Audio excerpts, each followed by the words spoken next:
आपलं प्रमुख पीक आहे सोयाबीन. खरीपमध्ये एक तर लोक सोयाबीन करतात, काही लोक भात करतात तिकडच्या बाजूला, काही लोक हायब्रिड करतात. आपण हायब्रिड संपलंय. त्याच्यामध्ये दोन भाग आहेत. म्हणजे एक जे आहे आपलं ज्वारी भात असेल तर ते एकदल म्हणतो आपण त्याला, आणि हे द्विदल आहे. ओके. तर द्विदलला वेगळा हे आहे आणि एकदलला वेगळा आहे. बरोबर आहे. आता आपल्या कंपनीमार्फत जो प्रोडक्ट आपण सॉईल ट्रीटमेंटला वापरणार आहे तो आहे म्हणजे सॉईल केअर.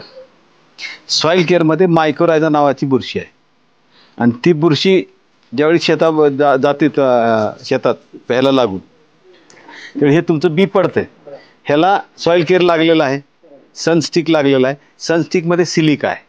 हां, तर सॉईल केअर ह्याला लागलं आहे. ही सॉईल केअर जी बुरशी आहे ती साधारणतः 1 ते 1.5 फुटापर्यंत ती वाढत जाते, आणि त्या 1 ते 1.5 फुटामध्ये तुमचं जे काय काडी कचरा पालापाचोळा आहे तो सगळा पालापाचोळा कुजवण्याचं काम करते.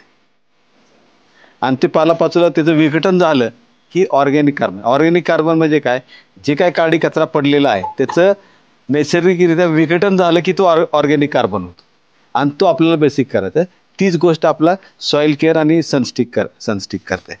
हे ज्यावेळी आपण बियाण्यावर देतो त्यावेळी ते बियाण्याच्या आसपासच ते पडतं आहे. बरं, सिंपल ती गोष्ट आहे की आपण असं ओततो ह्याच्यावरती.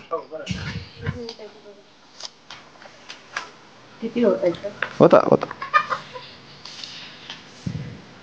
बस. आणि त्याच्यासाठी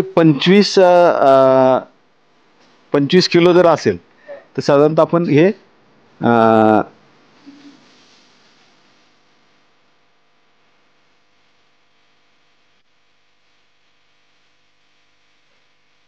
असं घेतो. आता ही बीज प्रक्रिया करताना एक काळजी घ्यायची आपल्याला, की सोयाबीनचं बियाणं जे आहे ते खूप नाजूक असतं. ह्याला जर तुम्ही चोळलं तर त्याच्या उगवण क्षमता कमी होते.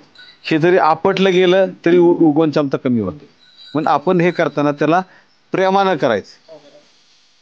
प्रेमानं काय करायचं, आता आमच्या ताई आहेत तिकडे धरतील बघा, दोन तिकडं,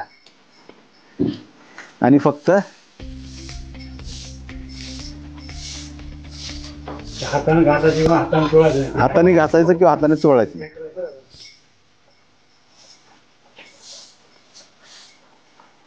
करा.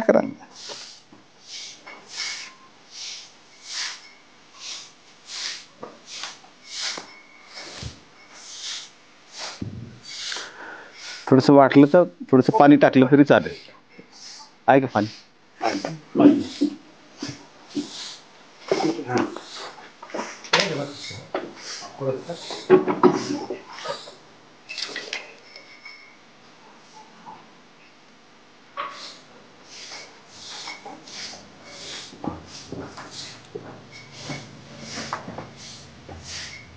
असं करायचं. आदल्या दिवशी करायचं, दडपून ठेवायचं, आणि दुसऱ्या दिवशी पेरायला. आदल्या दिवशीच करायचं.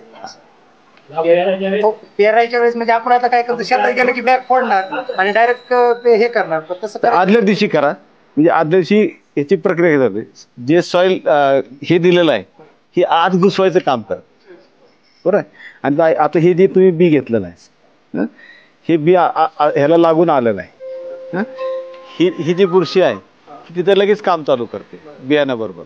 त्यामुळे तुमचं उगवण क्षमता पण चांगली येते, आणि जे काय अवेलेबल आहे ते पटकन येते. हे तुम्हाला 8 ते 15 दिवसात रिझल्ट दिसतात. 8 ते 15 दिवसानंतर रिझल्ट दिसल्यानंतर पुढे काय वापरायचं आपण बोलू, नाही तर इथंच बंद करू. बरोबर. पण बरोबर आहे ना, दम असेल तर पुढे काम करू. तर ह्यासाठी हे करायचं सगळ्यात सोपं आहे. जर ते आपण फवारत बसलो, टाकत बसलो तर एक लेबर लागणार. त्यापेक्षा कार्बानिन तुम्ही होऊ शकते. थोडंफार जर प्रमाण कमी झालं तर चालतं का सर? ह्याचं प्रमाण कमी, थोडंफार जास्त झालं तरी चालतं, कमी झालं जास्त. हे सॉईल केअर जास्ती झालं तर चालेल, काय अडचण नाही. ह्याचं पण कमी जास्ती झालं चालेल. ह्याचा उद्देश काय आहे की ह्याला चिकटून राहतं, आणि ह्याच्यामध्ये जो सिलिका आहे तो सिलिका ह्याच्यावर जातो.